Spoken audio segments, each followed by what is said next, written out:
Today, we're going to talk about the importance of communication. Now, every single day, we are communicating with the people around us, regardless of whether we actually speak to them.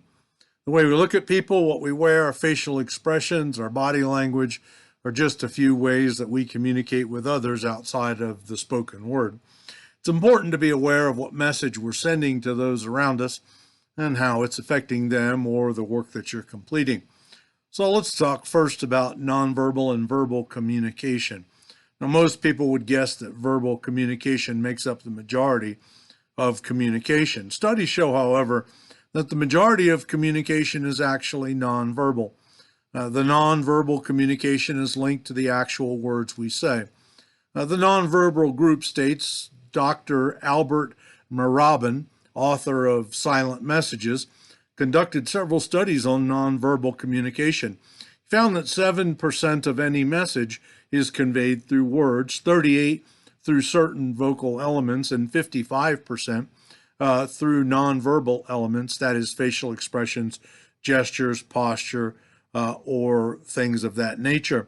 So while this statement makes the claim that we overwhelmingly communicate nonverbally, much of the communication is delivered through how we talk, not so much as what we say. When's the last time you've given thought to the link between you and how you communicate and the effect it has on the people around you?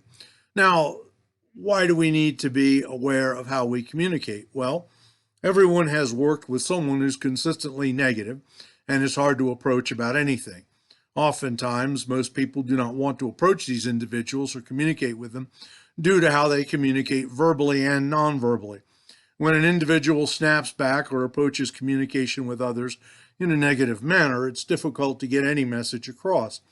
Going back to the statistic about how communication is more about how we say something and less about what we actually say, everyone should be aware of how they're coming across to others.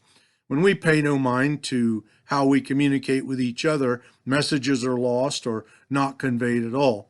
At work, communication is vital, and it's vital to being able to successfully work safely and efficiently. When everyone feels comfortable being able to approach each other, it creates a healthier work environment.